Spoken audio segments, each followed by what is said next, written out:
আমাদের special train Surat থেকে ছেড়েছে পরিযায়ী শ্রমিকদের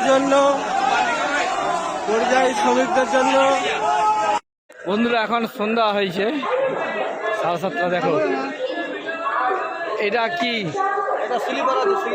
এটা দেখে কি মনে হচ্ছে? কারেন্ট ডাব্বা তো, তার থেকেও নাকি?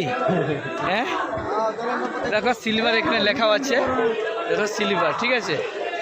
প্যাক আপ দেখো, পুরো ট্রেন প্যাক আপ। প্রচুর কষ্ট, তার মানে স্লিপার এরকম মানে দেখো দেখো এটা দেখো। হ্যাঁ সব কোথায় দেশে যাচ্ছ তো ভোট দিতে নাকি? ঠিক আছে। আজকে যারা পরিযায়ী শ্রমিক বাইরে থেকে আসছে তাদের গীতা ছোঁয়ানো হচ্ছে। গীতা ছুঁয়ে বলছে প্রতিজ্ঞা করো তুমি বিজেপিকে ভোটটা দেবে তবেই ট্রেনের টিকিট পাবে। আর মুসলিমদের বলছে কোরআন ছুঁয়ে প্রতিজ্ঞা করো তুমি বিজেপিকে ভোট দেবে তবেই ট্রেনের টিকিট পাবে। আসলে সব ঘরে ঘরে বলে দিন, আবার কোরআন ছুঁয়ে বলবে নাক কান মেরে ক্ষমা চাইছি আল্লাহ, দোয়া করো আল্লাহ, ওদের ভোট দিতে পারবো না, ভোটটা যেখানে ইচ্ছে তার দেবে, দিয়ে চলে যাবে। দর্শক শুনলেন, রাজ্যের মুখ্যমন্ত্রী টিএমসি সুপ্রিমো আজকে এই মন্তব্য করেছেন। না, গতকালকে এটা বলেছেন যে যারা আসছেন পরিযায়ী শ্রমিক তাদেরকে নাকি সব ওই গীতাতে হাত রেখে বলতে বলা হচ্ছে যে বিজেপিকে ভোটটা দেবে তবেই টিকিটটা পাবে, বা কোরআনে রেখে মুসলিমদেরকে কোরআনে হাত রেখে নাকি বলানো হয়েছিল যে বিজেপিকে ভোটটা দেবেন কিনা তবেই টিকিটটা পাওয়া যাবে। তো তারা এলে তাদেরকে আবার কোরআনে হাত রেখে বলতে হবে মানে না বিজেপিকে না, মানে এই টাইপের মন্তব্য একজন মুখ্যমন্ত্রী করছেন। এর কোনো বাস্তব ভিত্তি আছে? ট্রেনে করে আসছেন, অনেকে টিকিট কাটতে পারছেন, অনেকে তো টিকিটই কাটতে পারছেন আমার মনে হয়। যেভাবে সব ঘাড়ে ঘাড়ে উঠে বসে রয়েছেন, শুধু ফিরে আসার তাগিদটা আছে বলে, ভোটটা দিতে হবে বলে। তবে হ্যাঁ, যারা ফিরছেন তাদের মধ্যে ওই একটা কথা বা হুঙ্কার আমরা শুনতে পাচ্ছি যে আমরা আসছি। দিদিকে উদ্দেশ্য করে দেখছি অনেকে বলছেন আসছি দিদি আপনার গদি কিন্তু উল্টানোর জন্য আসছি, বা কেউ বলছেন পরিবর্তনের জন্য আসছি, বাংলাকে পরিবর্তন করব, মানে সরকারের পরিবর্তন ঘটাবো বলতে আসছেন। এবার এগুলো তো সোশ্যাল মিডিয়াতে তো আসছে, আমরাও সেসব নিয়ে খবর করছি, ব্যাস মাথা গেছে যেহেতু সবাই বলতে আসছেন। এবং সত্যি এবার খুব সাহসী একটা ব্যাপার দেখতে পাচ্ছি, যারা পরিযায়ী তারা ভয়ই করছেন না, ডিরেক্টলি বলে দিচ্ছেন পরিবর্তনের জন্য আসছি। ওপেনলি শাসকের বিরুদ্ধে ভোট দেবো, মানে অনেক ক্ষেত্রে মানুষ একটু গোপন রাখেন, প্রকাশ্যে বলে দিচ্ছেন। তার মানে কতটা তারাও মরিয়া যে এই সরকারটাকে উল্টাতেই হবে। তো এবার ওখান থেকে বলতে আসছেন, সোশ্যাল মিডিয়াতে সব এটা ভাইরাল হচ্ছে, আরও ব্যাপারটা প্রচারে চলে যাচ্ছে।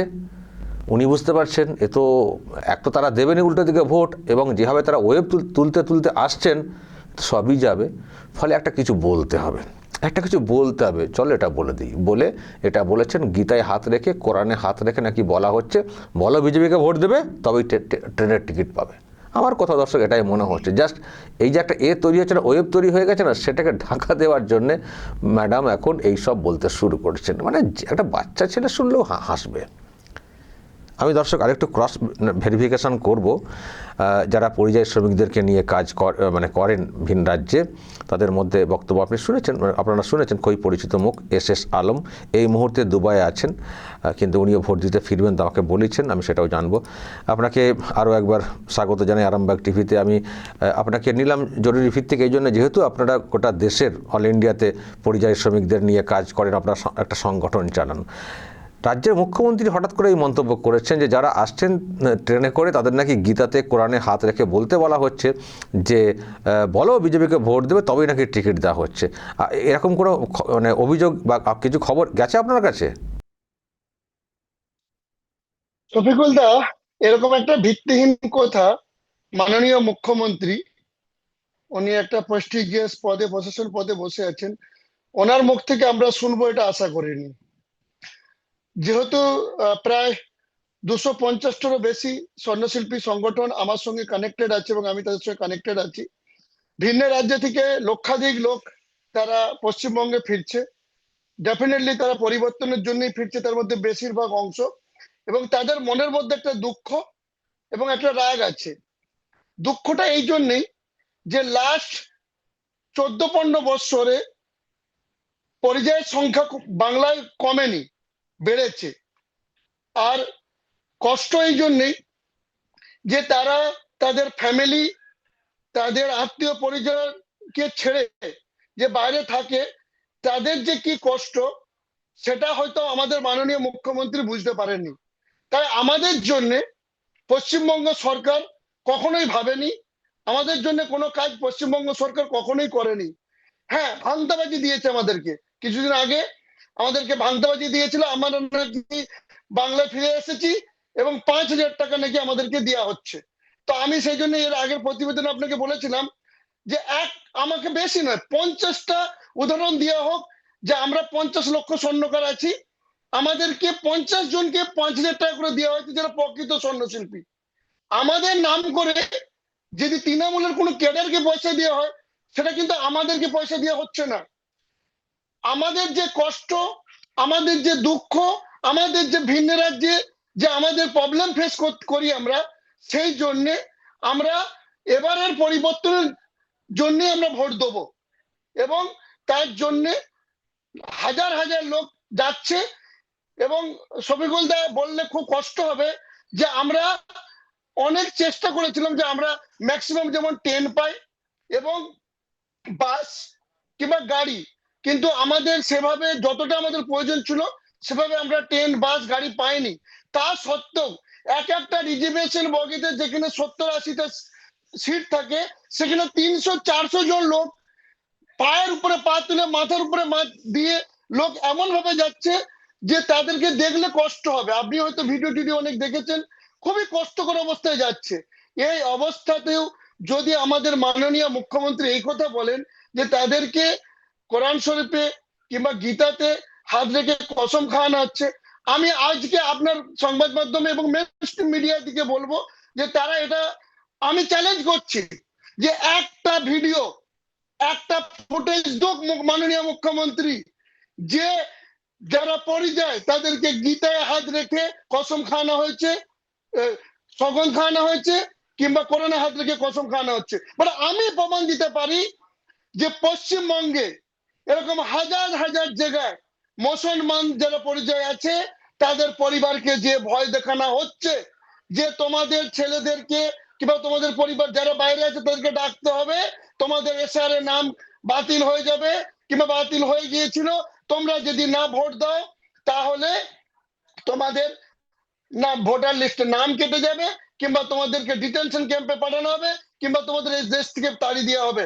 তো তাই তোমাদেরকে এইবারে অন্য কোনোবারে ভোট দিতে আসো না আসো, এবারে ভোট দিতে আসতে হবে। এই রকম খেলা, রাজনীতি করুন, আমাদের মাননীয় রাজনীতি করুক, আমাদের কোনো অসুবিধা নেই, কিন্তু আমরা যারা পরিযায়ী আমরা তো অলরেডি কষ্টতে আছি, আমাদের সঙ্গে কেন রাজনীতি করা হচ্ছে, আমাদের কি নিয়ে কেন রাজনীতি করা হচ্ছে? আমি আমি আমি আমি একটা জানতে চাই যে আপনি তো মানে অনেক সংগঠন চালান মানে এই পরিযায়ী শ্রমিকদের, এবং আপনার কাছেও অনেকে কাজ করেন যেটা আমি খবর পেয়েছি, আপনিও তো অনেকের টিকিট হয়তো কেটে দিয়েছেন বা যাওয়ার ব্যবস্থা করে দিয়েছেন। তো আপনি আপনি কি মানে ওই কসমের জন্য বিনামূল্যে পাঠিয়েছেন, মানে কেউ আসছেন নাকি প্রকৃত যারা কাটছেন টিকিট কাটছেন তারা টিকিট কেটে আসছেন, মানে আপনার অভিজ্ঞতা কি আছে? অনেকে যদিও আবার ফ্রিও আসছেন, সে ব্যবস্থাও হয়েছে। দেখুন, আমাদের কিছু সংগঠন তারা ব্যবস্থা করেছে, ফ্রিতে ট্রেনের টিকিটের ব্যবস্থা করেছে, যাতায়াতের ব্যবস্থা করেছে, কিন্তু কোনো জায়গায় এরকম হয়নি। আমরা কোনো জায়গায় এরকম প্রচার করিনি, কোনো জায়গায় আমরা এরকম বলিনি যে তোমরা যাও পশ্চিমবঙ্গে যে অমুক পার্টিকে ভোট দিবে। আমরা বলেছি যে তোমাদের যেটা মনে হবে, তোমাদের যদি মনে হয় পশ্চিমবঙ্গের পরিস্থিতি ভালো, এই সরকার যে রাজ্য সরকার আছে এই সরকারকে আনা দরকার, তোমরা একে ভোট দাও। যে যদি তোমাদের মনে হয় যে পরিবর্তন দরকার, তোমাদের কষ্টকে নিবারণ করতে হবে, তোমরা নিজেরা বিবেচনা করো, আমরা তোমাদেরকে কিছু বলবো না। বাট হ্যাঁ, তোমরা ভোট দিতে যাও, তার জন্য যে ব্যবস্থাটা দরকার আমরা কিছু কিছু জায়গায় চেষ্টা করে পেরেছি, বাট সব জায়গায় আমরা পারিনি।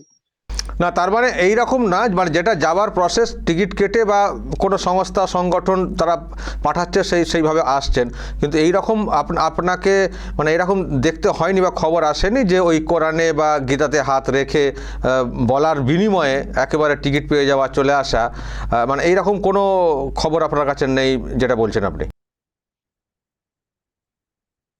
100% আমার কাছে এরকম খবর নেই, এবং আপনার মাধ্যম দিয়ে এবং নানান মিডিয়ার মাধ্যম দিয়ে যে আমি এটা জানলাম, আমরা কখনোই আশা করিনি যে একটা মুখ্যমন্ত্রী, উনি অনেক বড় পদে আছেন, ওনার মুখ থেকে এরকম কথা আসবে, এরকম এরকম কথা উনি বলবেন, এটা আমরা আশা করিনি।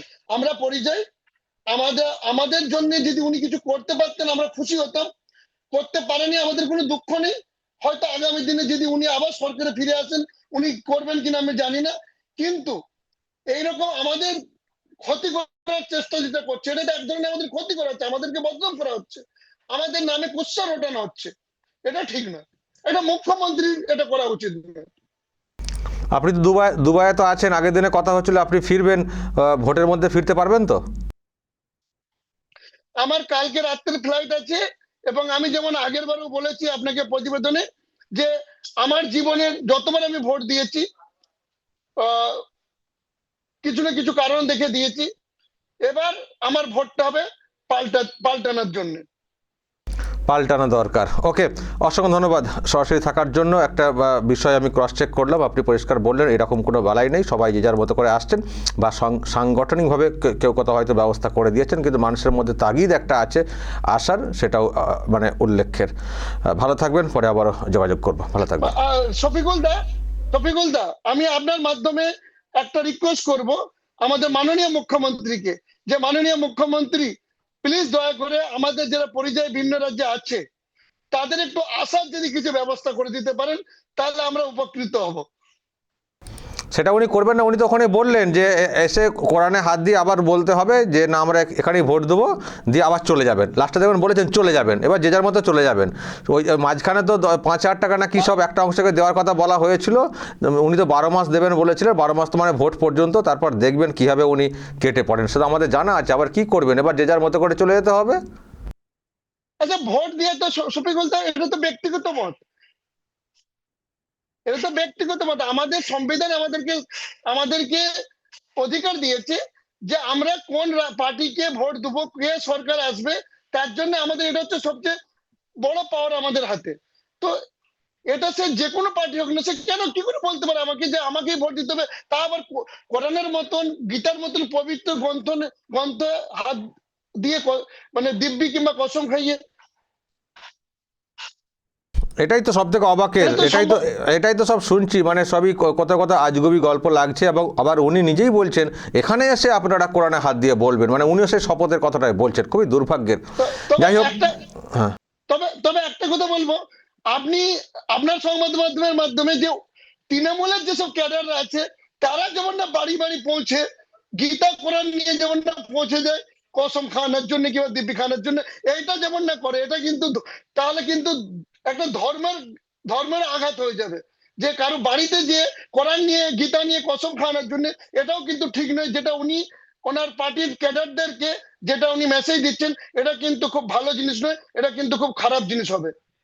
ঠিকই বলেছেন উনি যেভাবে অন্য, হ্যাঁ, যেমন আমি ওনাকে অনুরোধ করবো, এটা যেমন না উনি ওনার ক্যাডারদেরকে নির্দেশ না দেয়, এটা যেমন না হয়। একেবারেই আপনি যে আশঙ্কাটা করছেন ওটাও কিন্তু অমূলক না। উনি যেভাবে একটা আজগুবি গল্প পেড়েছেন অন্যদের দোষারোপ করে, ওনার আবার মাথায় এরকম প্ল্যান আছে কিনা যে মানুষকে এবার দিব্যি করে, শপথ করে, কোরআনে কসম খাইয়ে, গীতায় কসম খাইয়ে ভোট দেওয়ার মানে অঙ্গীকার করিয়ে নেবেন কিনা। যাই হোক, এরকম হলে সেটাও হবে খুবই দুর্ভাগ্যের। কিন্তু যে মিথ্যা অপপ্রচার উনি চালাচ্ছেন বা একটা বিষয়কে অন্যভাবে ঘুরিয়ে দেওয়ার জন্য যে একটা কুৎসা করছেন, এটা সত্যিই খুব দুর্ভাগ্যের। বাইরে থেকে শুনে নিশ্চয়ই আপনারাও বুঝতে পারছেন। অসংখ্য ধন্যবাদ। ফিরবেন, সাবধানে ফিরবেন, পাল্টানো দরকার আপনিও বলছেন, দেখা যাক এই সরকার পাল্টায় কিনা। ভালো থাকবেন। দর্শক শুনলেন এস আলম, বর্তমানে একটু বাইরে আছেন। উনি যেহেতু বিজনেস করেন, ওনাকে যেতে হয় বিভিন্ন জায়গাতে, এবং গোটা দেশের যারা পরিযায়ী শ্রমিক তাদেরকে নিয়েও কাজ করেন, বিরাট একটা সংগঠন চালান উনি। ফলে ওনার কাছে সবথেকে বেশি খবর থাকার কথা এইসব বিষয়ে, কিন্তু উনি বলছেন এরকম তো কোনো খবরই নেই, আর এটা হওয়ার কথা না। তো কিন্তু উনি বলেছেন, ওই জন্যই বলেছেন যেহেতু ওনারা হুঙ্কার ঝাড়ছেন পরিযায়ীরা, দিদি আসছি উল্টে দেবো, ব্যাস। বলছেন শপথ দিয়ে কোরআনে এ করে গীতায় হাত দিয়ে নাকি এসব বলানো হচ্ছে। ভাবুন দর্শক বলবেন যা বলার এবং নজর রাখবেন আরামবাগ টিভিতে।